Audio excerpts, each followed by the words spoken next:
Mga higala, maayong gabi, kumusta? Napunta niya ito ang tulumanon panglantaw sa kagabhion. Karong gabion na, magkabildo ta, ani ito ang panglantaw sa kagabhion, may tungod ni ining panghitabo sa ato ang nasod, labi na gyud kining issue sa kanunay pagbaha. Ani ato ang siging baha, bisag asa dapit sa Pilipinas, siging gabaha. Umika na ani ato ang gitawag og flood control nga issue. Na naman tayo mga flood control, pero wala po gitarong og himo ang atong mga flood control mo nang siging gabaha. So this evening ato ang tagaan og higayon ang request ni Johnny Bisamonte nga matud pa niya, sir, pwede ba imong hisgutan diha sa imong panglantaw sa kagabhion kini nga topic, the strict enforcement of country's law is the safeguard against corruption. Pero ato nang gi-revise gamay nga atong hisgutan, kaya atong ikumpara ang sa nangagi ug sa karon, no, na nangaging administrasyon o sa karon nga administrasyon ni Marcos. Sa dili pa nato sugdan, atong sang i-shout out kini ato ang mga likers, ato ang panglantaw sa kagabhion. Ni atong isang gabi kay gabi wala ta naka-live, mikan kay wala ta naka-prepare tungod sa kadaghang sa kabisi ninyong igsoon. So atong i-shout out ang atong mga likers, si Estrella Palir Bacar, Edison Labajo, Fialona Flores, Marilo P. Faustino, Franco Francine, Ini Bunghawan, Dan Camilio o Cheryl Tubigon Riboya. So daghang kayong salamat sa inyong pagpaminaw o pagtanaw ning ato ang tulumanon panglantaw sa kagabhion. So ang atong gi-revise, no, ang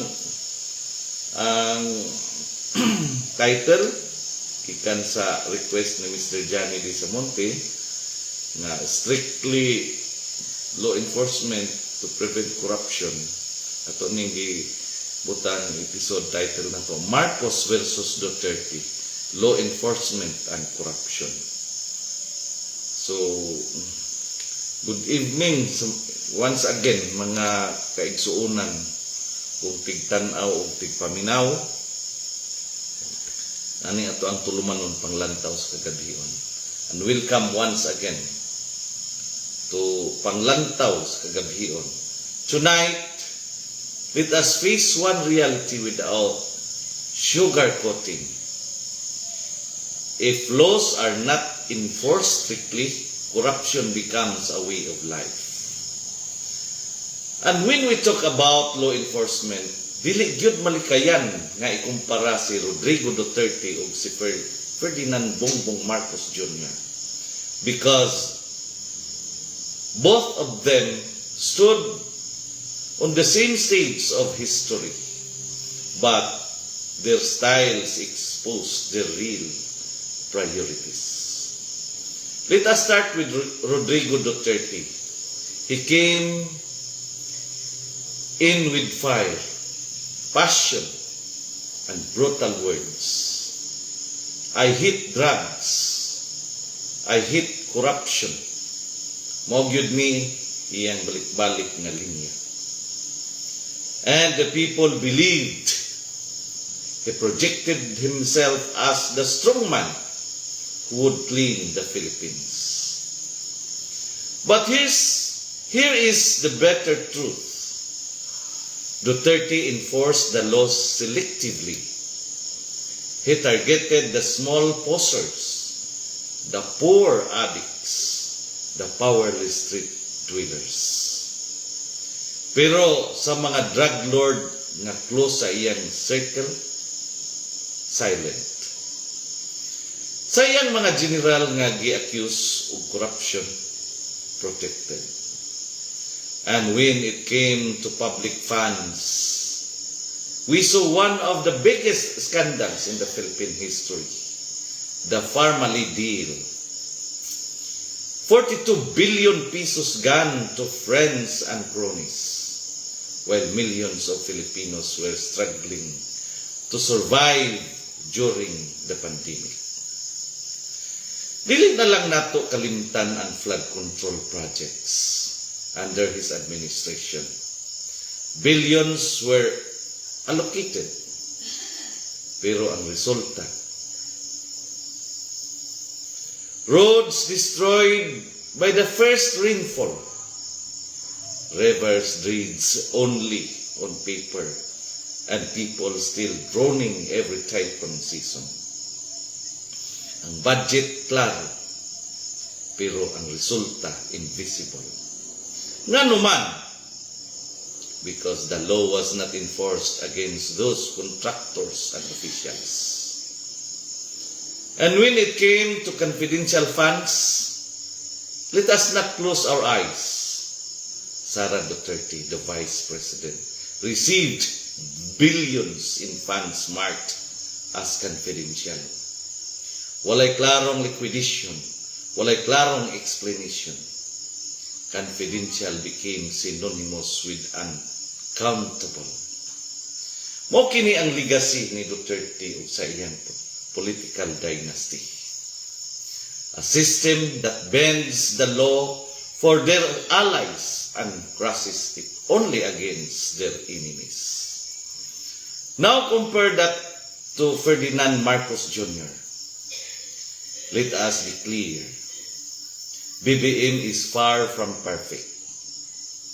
He has his own weaknesses, and the shadow of his family's past will never be erased easily. But let's look at how he handled issues of corruption. When the issue of confidential funds came out, he did not cover for Sara Duterte. He did not shut down the investigation.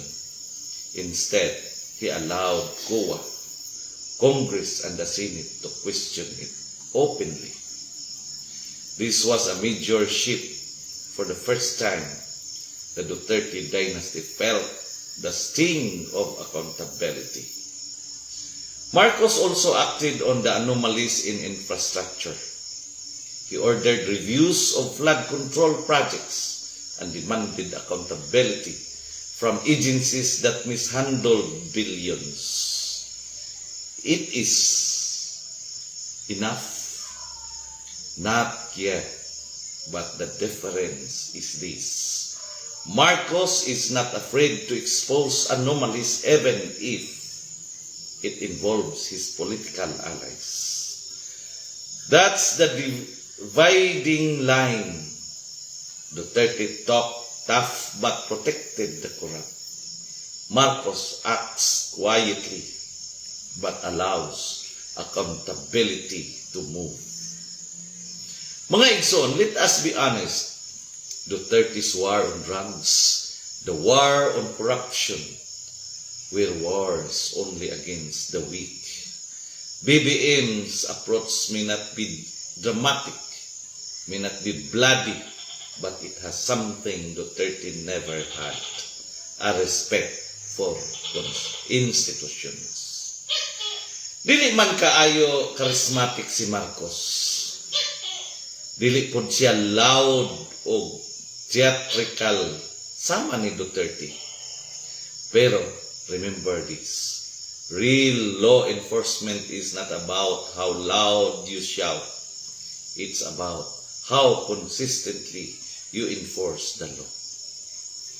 The Bible reminds us in Luke chapter 12 verse 2 to 3. There is nothing concealed that will not be disclosed, or hidden that will not be made known. What you have said in the dark will be heard in the daylight. Mga igsoon ang gipakita sa atong kasaysayan mao kini. Duterte hid corruption in the dark. Marcos exposed it in the daylight. And so, what is our panglantaw sa kagabihan tonight? Very clear. Strict law enforcement is the only safeguard against corruption. Duterte failed to live up to this, turning law into a political weapon. Marcos, for all his imperfections, at least began to open the doors of accountability, even if it means confronting his so-called allies. So mo kini ang lesson para nato tanan. Dili nato dapat idaig ang tao tungod sa iyang istorya. Dapat nato tan-awon ang iyang buhat. Duterte shouted but protected thieves. Marcos whispered but allowed exposure. Kaganyan nakakita video nga nanawagan og people power si Atty. Topacio ug si Kairi. Ilang ipatalsik si Bongbong Marcos. Si Bongbong Marcos ang nag-expose sa corruption ug nagpa-imbestiga. Ilan hinong ipatalsik. Kinsay mo poli si Sara Duterte. This is panglantaw sa kagabhion. Diin ang kahayag mudan-an bisan pa sa kangitngit. Kini inyong higala ug igsoon, Jeremias Labajo Tubigon magaingon nga sa atong pagpanglantaw ug matarong nga kapilingban ang kamatuoran gayud ang atong suga. Ug sa kangitngit sa kasaysayan ang tinud-anay nga pamunuan ang labing hayat nga paglaom. Mga igsoon hinaot nga kita tanan magpabilin nga mga tao nga nagtan-aw dili sa karisma, dili sa drama, kun dili sa kamatuoran nga makita nato ilalom sa kahayag sa hustisya. Daghang kayong salamat sa inyong pagtan-aw ug pagpaminaw.